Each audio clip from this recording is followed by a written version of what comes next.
tajaajila haqaa kennamuun amantaa uummanni mootummaarraa qabu dabaluu fi riifoormii haqaa hojiirra ooleen bu'aa abdachiisaan argameera jedhan obbo Guyyoo Waariyoo. Biiroon Abbaa Alangaa waliigala Oromiyaa riifoormiiwwan keessootti taasiseen bu'aalee argamanii fi argannoo odiitii galmeewwan murtiidhuma argatan irratti kora abbootii alangaa naannoo fi muudamtoota gumii waliin magaalaa Finfinnee galma waajjira pirezidaantiitti geggeessee jira. Kora kanarratti argamuun haasaa kan taasisan hoogganaan biiroo Abbaa Alangaa waliigala Oromiyaa obbo Guyyoo Waariyoo kaayyoon korichaa tajaajilli haqa qabeessa ta'ee hawaasaaf kennamuun itti quufiinsi uummataa dabaluu ta'uu ibsanii hojii haqa mirkaneessuuf hojjetameen jijjiiramni gaariin mul'achaa jira jedhan.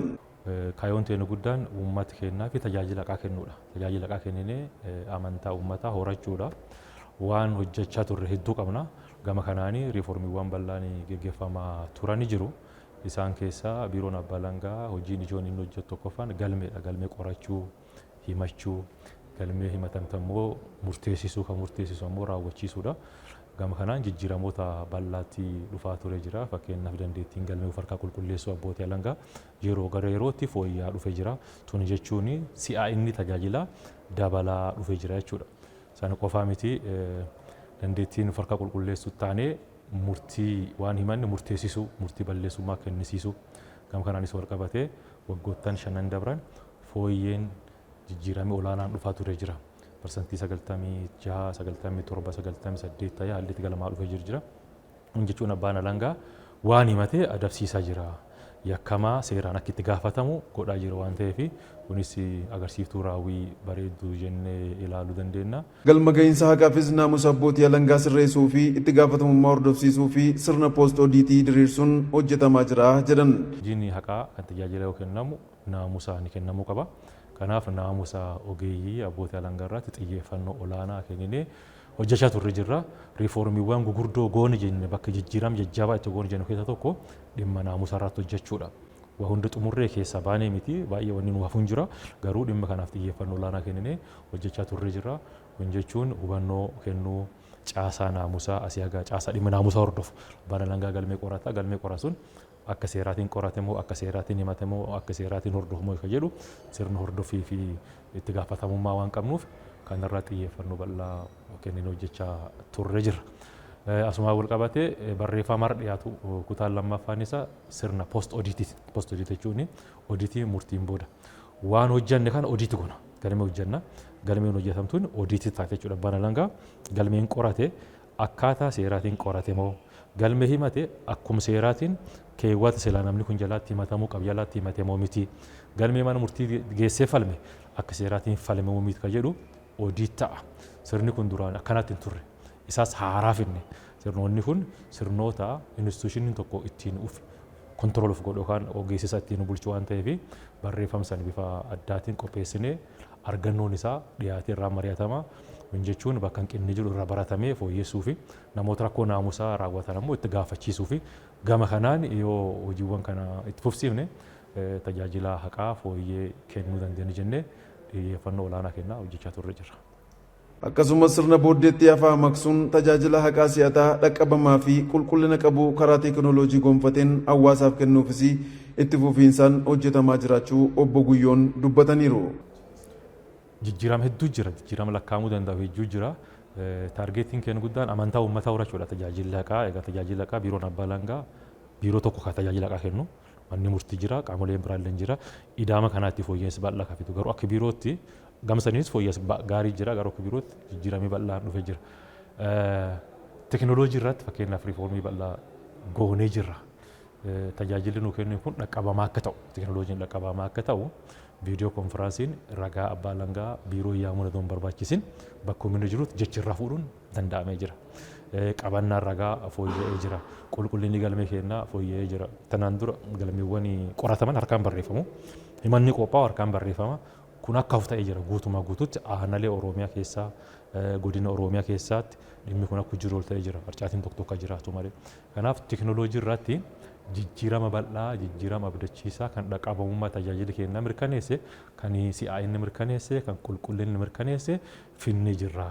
Haa ta'uuti immoo dhimma kana fiixaan baasuuf ammoo piroojeektii guddaa tokko akka birootti piroojeektii Pismis jedhamu kan mootummaan baajeetti itti qabee dhimmi kun akka laf qabatu qabatee hojjetu jira. Obbo Guyyoon itti dabaluunis labsii tajaajila seeraa bilisaa sirnoomsuu manni hojjechaa hojiirra oolchaa jiraachuu iranii qaamota olaantummaa seeraa fi haqaa mirkaneessuuf hojjetan waliinis qindoominaan hojjechaa jirra jedhan.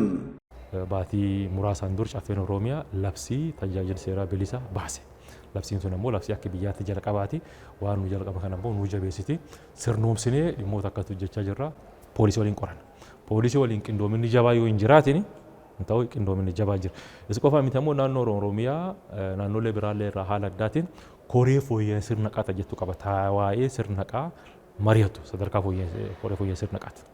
Koreen kun sadarkaa naannootti dhimmoota gurguddoo sirna qaa fooyyessuuf irraa mari'achuu irratti mari'anna. Sadarkaa godinaatti hin jira, sadarkaa aanaatti hin jira. Kanaafuu qindoominni foormaal ta'e kan seeraan deeggarama qabna. Isa qofaa miti immoo koree jabaa kan jedhu qabna. Kamanii murtii, abbaan alangaa, manni sirreessaa, poolisiin irratti wal mari'anna jechuudha. Kanaafuu naannolee biraatiin iyyuu waan fakkeenya ta'u qindoominni nu bira jiru. Kanaaf qindoominni bareedaa fi cimaa ta'e qabna. Daayirektarii karooraa fi riifoormii obbo Siisaa Hiddeessaa riifoormii sirna karooraa bu'aa irratti xiyyeeffate hordofuunis jijjiiramni qabatamaan argamuu jiranii mana hojjechaa ammayyoomsuu fi xiyyeeffannoon hojjetameera jedhan. Riifoormiiwwan waggoota 5 darban keessa akka biiroo abbaa alangaatti gaggeeffaman keessaa tokko riifoormii sirna karooraati.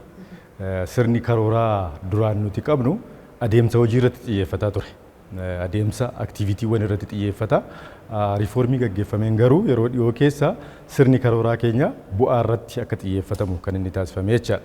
Hojii qofa irratti kan xiyyeeffatee miti jechaadha. Hojii irra darbee bu'aan dhufeeramoo hin dhufne kan jedhu irratti xiyyeeffata waan ta'eef riifoormii biiricha milkeessuu keessatti gahee olaanaa taphateedha jechuun danda'ama jechaadha. Sirna akkasii kanaan hordofuu isaatiin biirichi jijjiirama guddaadha kan inni fidee jiru jechaadha. Bu'aa irratti xiyyeeffannee karoorsuu fi akkaataa sanaan raawwii kana hordofuun keenya jijjiirama qabatamaa akka fiduu dandeenyu sadarkaa naannoottis sadarkaa aanaattis bakka uummanni jiruttis jijjiiramni qabatamaan akka dhufuuf gahumsa guddaa taphateera jechuun dandeenya jechaadha.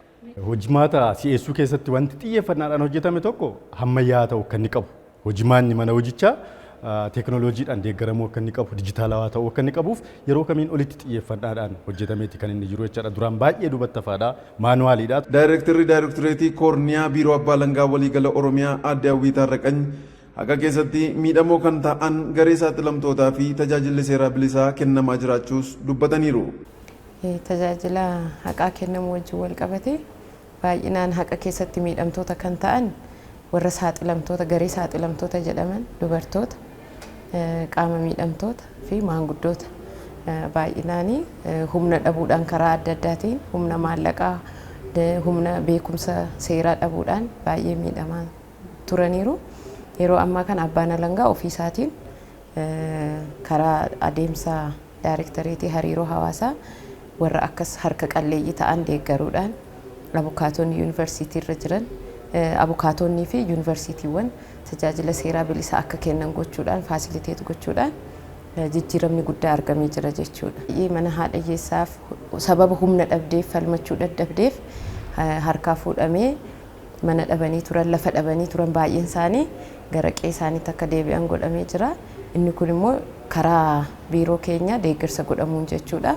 Dabalataan immoo bara kana labsiin hojimaata qabaatu jedhame labsiin kanarratti biiroo dhumti keenya qopheessee caffee yaa'ii darbee irratti mirkanaa'ee jira. Daayirektarii naamusaa biiroo abbaa alangaa waliigala Oromiyaa obbo Gooshuu Laggasaa abbootii alangaa naamusa gaarii gonfataniin hawaasa tajaajiluu fi hojjetamaa jiraachuu himanii gama kanaan hanqina jiru furuufis haguuggii seeraa itti gaafatamummaa hordofsiisuu hojiirra oolchuuf labsii fi dambii baasuun ciminaan hojjetamaa jira jedhan. Namoonni ogummaa hin cabataanan deemee olaantummaa seeraa mirkanaa'uudhaaf jiru kana rakkoo keessa galcha waan ta'eef olaantummaa seeraa mirkaneessuu keessatti haqa mirkaneessuu keessatti rakkoo uuma waan ta'eef baay'ee olaantummaa guddaadhaan kan laallamu yookaan immoo xiyyeeffannoo guddaadhaan kan laallamu jechaadha. Kanaaf naannoo kana irratti waa'ee namuusa abbootii alangaatiinis wal qabatee kan jiru xiyyeeffannoo irratti hojjetamaa kan jiru jechaadha. Dhimmi namuusaa kun haguuggi seeraa akka argatu gochuudhaan wal qabatee qaawwat ture. Kanaaf haguuggi seeraa jiraachuu qaba. Itti gaafatamummaa mirkaneessuudhaaf ogeessa seeraati waan ta'eef itti gaafatamummaa mirkaneessuudhaan haguuggi seeraa jiraachuu qaba jechuudha.